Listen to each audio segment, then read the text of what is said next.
Why should you get off benzos, you ask? You have been taking them for years and they really help your anxiety or your sleep. So what's the problem?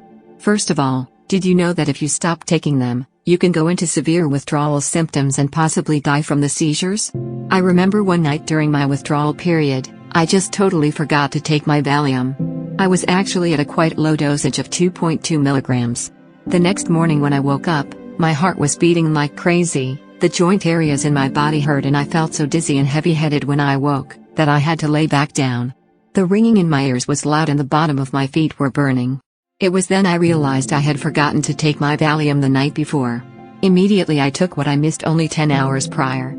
It did eventually help me to get out of bed, but I was messed up for 3 days with symptoms I don't normally have, feeling ill and mostly bedbound. This was from delaying taking the medication for only 10 hours. What if you ran out of pills, forgot to take them on a vacation, or what is occurring commonly, cut off by your doctor? Do you want to risk the chance of going into convulsions and dying? The mere fact that these drugs are so addictive, even more so than heroin, is a good reason to be free of them. Why would you want to be so dependent on a drug that even missing one dose will send you in a tailspin, a drug that can cause death if you don't take it for a few days? The anxiety and panic experienced by people stopping benzos is usually much worse than the anxiety and panic that initially led to their use. Withdrawing quickly from higher doses, even taken for a short period of a few months, can resemble alcoholic delirium tremors with hallucinations, psychosis, seizures, and the risk of death, states Dr. Alan Francis, Professor Emeritus of Psychiatry and former chair at Duke University. So, you could experience seizures and die from withdrawing cold turkey, for even in as little as a week's time. Then there's the risk of overdose. Between 1996 and 2013, the death rate from benzo overdoses exploded by more than 500%, from 0.5 per 100,000 people to 3 per 100,000. Benzos are now involved in more than 30% of all overdose deaths, usually in combination with opioids or alcohol.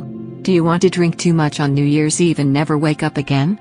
Then there's the short-term memory loss and the fact that it causes Alzheimer's disease. Then there's the cognitive impairment. Professor Ashton states that long-term use of benzodiazepines can give rise to many unwanted effects, including poor memory and cognition, emotional blunting, depression, increasing anxiety, physical symptoms and dependence. All benzodiazepines can produce these effects whether taken as sleeping pills or anti-anxiety drugs.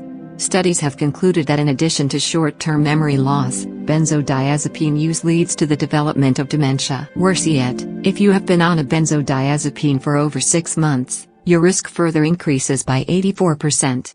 A large study of the population in Taiwan revealed that long-term use significantly increases the risk for brain, colorectal, and lung cancers.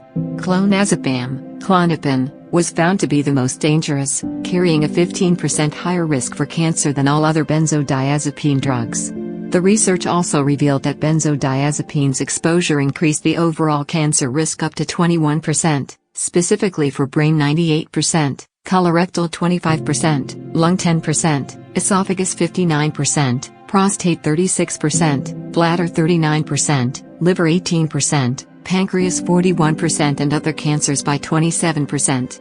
Research showed that people who used benzodiazepines at any time in their life were at approximately at a 50% greater risk for developing dementia than non-users. And for those with benzodiazepine dependence, the risk of probable cognitive impairment more than quintupled. The Committee on Safety of Medicines and the Royal College of Psychiatrists in the UK concluded in various statements that benzodiazepines are unsuitable for long-term use and that they should in general be prescribed for periods of 2 to 4 weeks only. In addition, clinical experience shows that most long-term benzodiazepine users actually feel better after coming off the drugs. Many users have remarked that it was not until they came off their drugs that they realized they had been operating below par for all the years they had been taking them. It was as though a net curtain or veil had been lifted from their eyes. Slowly, sometimes suddenly, colors became brighter, grass greener, mind clearer, fears vanished, mood lifted, and physical vigor returned. I can attest to that myself. After being prescribed Ativan for 20 years, it took me 3 years to detox. I now feel much better than I did and feel I can think clearer. I feel the inspiration to do my creative hobbies for the first time in decades. After hearing all that, do you still want to stay on benzos?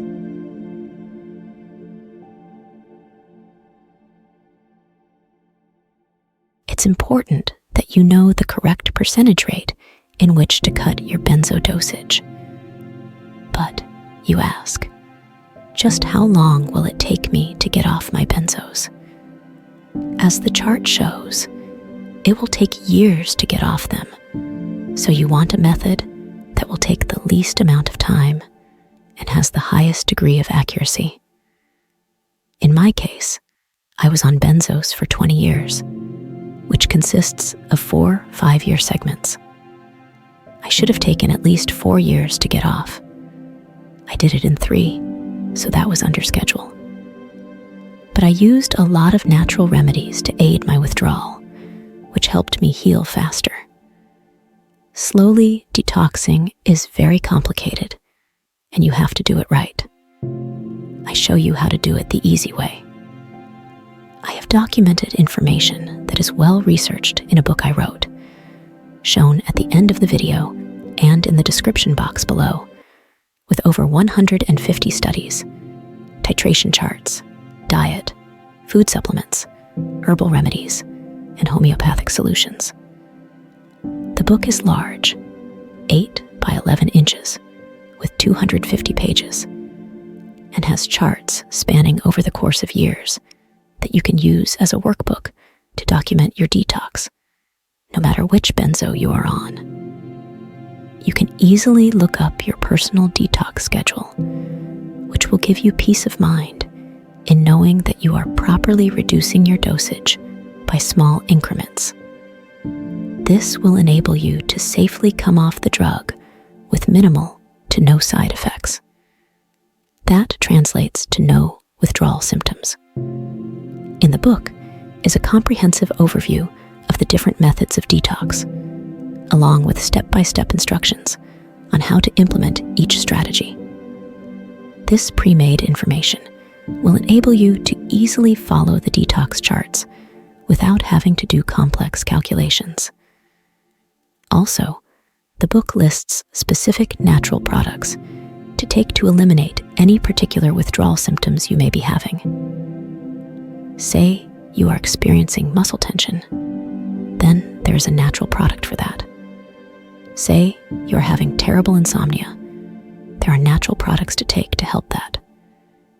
Detoxing from benzos is not an easy process, and it takes skill, know-how, accuracy in preparing the right dosage and perseverance. Having a handbook to guide you through is extremely helpful, and that's what I offer. Detoxing from benzos is a complex process, one which will save your life. Do it right, and you won't incur permanent damage to your health.